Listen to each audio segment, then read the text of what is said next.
I'm here with State Senator Dan Patrick, who is a candidate for Lieutenant Governor of the great state of Texas. Senator, first, just thanks for coming.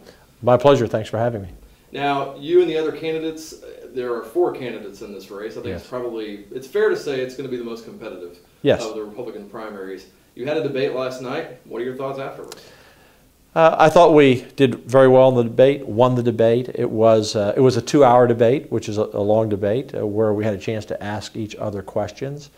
And, you know, we hit on a number of issues. I believe in this race that several things are important. We need a new lieutenant governor with energy and passion to finish the job that conservative grassroots voters want us to do. We've done a lot of good things as Republicans, and I'm proud to be a Republican and a conservative over the last, long before I got in office, and helping others. But there are a lot of things we haven't done. And that's what I'm focused on. We also need a lieutenant governor who has the relevant experience and current experience of knowing what's happened the last 4 sessions. I've cast over 16,000 votes. I've been involved in every major vote, either those who were successful or those who weren't successful. So I know exactly what we need to do in the next session to get the job done. Border security, sanctuary cities, end in-state tuition, school choice, reduce property taxes, focus on our infrastructure, end diversions. I mean, I can go down the list. I know exactly where we lost votes. So I would hit the ground running on day one. I also know what we need to do with leadership in terms of the Senate. I'm the only one talking about this, and some of my opponents criticize me for this, but they don't give their answer. Here's the bottom line. We have 31 senators, 19 Republicans. We'll have 20 because we'll take back the Wendy Davis seat. But for folks who are watching this who don't know, we require 21 votes in order to bring a bill to the floor. It only takes 16 to pass it. So that means with 19 that we currently had last session, on every bill, we needed 2 Democrats. They either block the bill or water it down. I've been fighting against the 21 vote rule since I was first elected. The first year I lost the vote, 30-1. The senators actually make the rule change. I'm up to about 10 or 11 votes now. A strong lieutenant governor, hopefully, can convince the Republican senators to make that change so that the Democrats do not have the power they have. Secondly, our current lieutenant governor has appointed half of all Democrats in the Senate to powerful chairmanships. We have 18 committees. We have so many terrific, smart, conservative Republicans not in a position of power in the Senate. And so out of the 18 committees, 6 of the 12 Democrats are chairman. As lieutenant governor, that will not happen. And I've been pressed, well, is it none? Is it 1? Is it 2? I don't know what the final number will be. It will be 0, 1, or 2. I want to look at the people coming in. I know the people who are coming back and where they need to be. I want to look at the new people coming in. But the #1 priority should be to have chairmen who are conservative and who will pass our agenda. And I'll do that as lieutenant governor. Now, you mentioned a number of issues that have come up in the last couple of sessions and are likely to come up again. One that we haven't brought up yet is C-Scope, Common Core. Sure. That is a very strong issue among the grassroots. Absolutely. Where are you on all that? Well, first of all, I led on fighting C-Scope this session. And I don't take credit for this, by the way. I led simply because the grassroots, a number of moms and some teachers brought me information last fall after I was named chairman of, I was on finance, transportation, criminal justice, higher ed, redistricting, and chairman of education. I had the busiest schedule of anyone. I'm a workaholic. I'm there to work, get things done. But they brought me the packet of information. There were some things that alarmed me in the packet of information on C-Scope, like calling our Tea Party patriots terrorists and some flawed math and science lessons. But what really concerned me was how this was set up. I believe it was set up illegally. I've asked for a state audit of the entire program. I believe there's evidence that millions of dollars may have been spent without the proper bids and without the proper contracts, so there's an audit going on right now. But I give the credit to the grassroots for bringing it to me. All I did was promise a hearing, and in that first hearing, it was an amazing hearing to show the flaws in the program and how it was set up. Again, I believe, not in the best interest of parents. And so we fought that battle. We thought the battle was over. They actually decided to end, and they have ended, selling the lesson plans. The problem was, as always happens, a lawyer stepped into it and came up and said, well, I think they can still be used because they're public domain. So it's now going to be a court issue. But I offered a bill, and this is another reason I'm running, because we need a lieutenant governor who gets it done. I offered a bill in a special session that would have said any lesson written by the C-SCOPE program before August of 2013, which has already passed, could never be used. And I never got a chance to bring it to the floor. So that really tells you who wants to get it done and who doesn't want to get it done. On Common Core, and a lot of folks don't know this, but the very last bill that I passed out of a committee as chairman of education was a bill that Dan Huberty and I did together. He was the author, I was the sponsor in the Senate, addressing Common Core, because I'm very concerned about the national government getting into our classrooms, as I'm concerned about C-SCOPE and the internet lessons that come into the classrooms. On Common Core, we passed a bill with Democrat support as well. I mean, it was, I don't know what the final vote was, but it was, if it wasn't unanimous, it was close.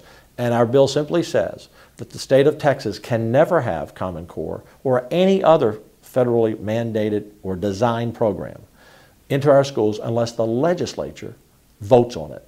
So the people will hold the legislature accountable. Without that bill, and I believe it was House Bill 362, we'll double check the number, without that bill, a governor in the future could bring in Common Core, or potentially a commissioner, or potentially some other entity. So we want to be sure the legislature has control. So that bill keeps Common Core out unless the legislature agrees to it. So just to be clear, was it the 21 vote rule that kept your bill down? What happened? Which the 21, in the special session, we don't have the 21 vote rule, okay? It just had to be called up. It wasn't put on the call, and the lieutenant governor didn't ask for it to be put on the call. We could have passed that bill. We could have passed our school choice bill. We could have passed. Here is the interesting thing about the 21 vote rule, and this is why we have so many special sessions. We can't get bills passed during session because the Democrats block it. You know, if it's a good conservative bill that they don't want, they lock arms and block it. So we go to special session where we don't use the 21 vote rule, and we pass everything that we want to pass. But it has to be brought up to give us a chance to pass it. So campus carry. Here's a question. Why didn't we pass campus carry during the special session? Where was the lieutenant governor? We didn't need the Democrats. We needed 16 votes, again, during the special session, simple majority. There were 19 Republicans. So we should have passed our entire agenda during the special session. And that's why Wendy Davis filibustered, because there wasn't a 21 vote rule that they could block us. The only way she could block us was to have the filibuster, which should have never happened. And if I had been lieutenant governor, it would have never happened. We had so many chances to stop that, and it wasn't stopped. So what we have done, the real damage that night was that we made her a superstar for the Democrats, surely not for conservatives. And now there'll be millions of dollars poured into the state to attack Republican principles and values.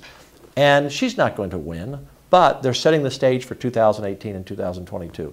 Should have never happened. And because she's going to be at the top of the ticket, we could lose some down ballot, because the liberals are going to come out, vote straight ticket. We could lose some judicial races, and we could also lose potentially some House, and I hope not a congressional seat. But that's the damage that was done that night. It should have never, ever happened, and it was allowed to happen. And that night, I knew I had no choice. I had been planning, I'd been thinking about it over the last 30 days, but I had not made the final decision. And that night I said, we need, with all respect to the Lieutenant Governor, we've worked on some good things together, and it's not personal, it's just we need new leadership that's going to lead as a conservative and not let Democrats run the show. So that night's going to turn out to have a big impact on Texas history, probably. In many ways. It was, you know, I tell you what, it was a very sad night for me as a pro-life person. I really don't understand how anyone could have been up there celebrating victory over a bill that kills 5-month-old babies. I passed the sonogram bill. One of the bills that we passed was a package of 3, was one of my bills. We put them together. It's easier to pass that way, and Glenn Hager did a great job representing Bob Doole's bill, my bill, and his bill. But I want to tell you, I sat at my desk that night, and I thought, look at these people. They're celebrating death of a 5-month-old baby. And the Democrats aren't going to win on that issue. Let them run on that issue. America knows that was wrong. Texas knows it was wrong. And I talked to a legislator who's a Hispanic, and he said, you know, tonight a lot of Hispanics have become Republicans because a lot of Hispanics are Catholic. Life is very important to them. It is it's like Eddie Lucio. I give Eddie Lucio, the Democrat from the Valley, he's still alone. And in fact, his closing speech was courageous. He condemned his own party. And he stood alone because Eddie, like myself, puts God first. I'm a Christian first, a conservative second, a Republican third. And if our party, for me personally, ever steps away from our Judeo-Christian ethic and from our conservative values, then I'll be an independent. And so Eddie, I think, knows, and others know, that a lot of Hispanics, the mask was pulled back that night. You know, the Democrats like to say, Bill Clinton, well, we think abortion should be legal but rare. Not that night. Not that nothing night. about that came off as rare. Or Nothing even came. Safe. No, or even what safe. The bill actually did. Absolutely. Now, looking forward to the campaign. Yes. You, Lieutenant Governor Patterson, Staples, these are all big candidates around the state. You all have name recognition. Yes. You all have won major offices. I think sitting outside as a prognosticator, no one can say, well, this guy can't win, that one can't win. Is the campaign going to stay positive and focused on the issues? How do you see things playing out? I'm going to stay positive. I will point out differences in policy and differences in leadership. Otherwise, people don't know who to vote for. Everyone who's running is a nice person. I mean, there's nothing personal that you could dislike about them. But there is a difference. Again, I think the relevant experience, my current experience, is key. Knowing, I hit the ground on day one. Jerry and Todd have not been in the Senate one for a decade and one for almost 20 years. We don't have the time to waste 6 months to, I'm not saying it's on-the-job training, they're both smart guys, but I know immediately what we have to do. And I'm the only one talking about, three-point plan. We're going to secure the border. I'm going to get it done. I'm going to end sanctuary cities, and I'm going to end in-state tuition for illegals. Brian Birdwell and I are the only, all the other three candidates in this race, none of them have opposed in-state tuition. I'm the only one who's taken legislative action to do so. Now, Brian Birdwell and I lost the fight, but we were in the fight. And so, again, I know exactly why we lost the fight. I know exactly where those 2 votes were that we didn't get. You were there. I was there. So will it get negative? I hope it doesn't. I've already been attacked a lot, personally. That says that some people perceive me as someone who their concern may defeat them. And that's part of the game. I don't like it, but I'm not going to do it. Again, I'll be very focused on their voting record and their leadership. But in terms of personal things, I really don't think people, even though some people enjoy that, I think the vast majority of voters say, wait a minute, if I elect you, how are you going to help my family? How are you going to help me? What are you going to do for the future of Texas? I think one argument, this will probably be my last question because we're almost out of time. I think one argument that folks might make in the other direction would be, well, Governor Perry's already leaving, so there's going to be some instability at the top. And with the Texas miracle being what it is, and with Texas standing against Washington the way it's forced to do, it might be wise to leave the present lieutenant governor in place. What are your thoughts on that? I'm sure not hearing that anywhere. And again, look, he's done some good things. We've worked together. We've disagreed on a number of things along the way, like the TSA bill that I carried, and I fought against Washington. They came and threatened me. Maybe I should say threatened. They came and warned me in the back hall back in 2011. Senator, if you pass this bill, this was the anti-groping bill that Representative Simpson carried out of the House, and I sponsored it in the Senate. They said, if you go on the floor and pass this bill, we may close down all the airports Monday. Well, I went out, and of course, there were some leadership issues who didn't want me to do that, but I stood up and fought, and we eventually came back and passed it, and the House didn't in the special session that year. I am as ready to serve and lead as the lieutenant governor or the other two. I think I'm better qualified at this point. What happened in that night of the filibuster showed we need new leadership. I think people saw that. And so no disrespect to our current lieutenant governor. I'm not running against him or the other two. I'm running for what I think are the shared values and principles that I have with the grassroots.